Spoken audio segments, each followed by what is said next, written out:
Hi, Dyslexic Genius here. A Spearpoint Victor horn came in, and the customer was complaining that it was dropping off the phonograph. He'd put the yoke on like this, and then, lo and behold, he'd lock it down, and it would just drop off his machine. So he had the dropsies on his Spearpoint horn, and he was very worried. Well, if you can look closely here, you can see this little round piece with a rivet in it is what holds the yoke in place. It fits in here, and then it's supposed to come down and tighten down like that. But if you look closely, you can see where this is worn out down in here. So it's not holding in the slot.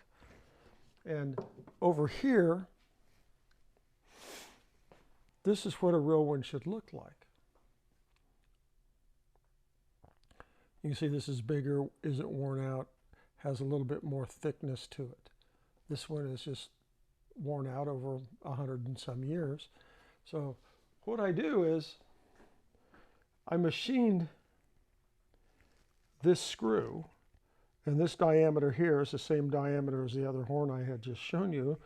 And then I will drill this out, tap it to 1032, and insert it in here. Now, because this is brass and these are riveted on and we have wood in here, I need to hold it a little tighter so everything doesn't rotate out. So I'm going to drill through there, and then I haven't done this yet, but I will slot this and I'll put a little 1032 nut in here to hold this in place, because these clamp in and they're tight.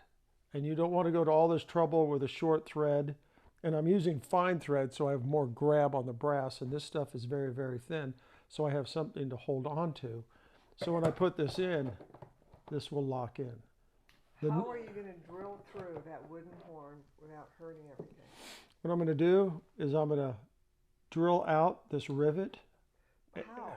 By hand? By hand, with a hand drill, and I'll file this flat, and then I'll drill this out. And then I will use a number 20 drill. That's what you use on a 1032. And I will drill it all the way through.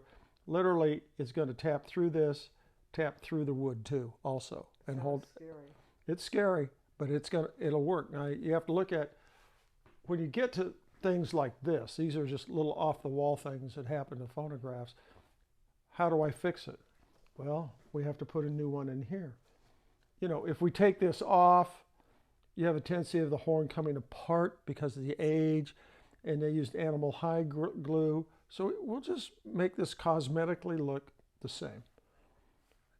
It's tough, but this can be done, and it does happen every once in a while. And I wanted to point out how we did this. The next video I'll show you with it mounted in. And that's my tip for the day.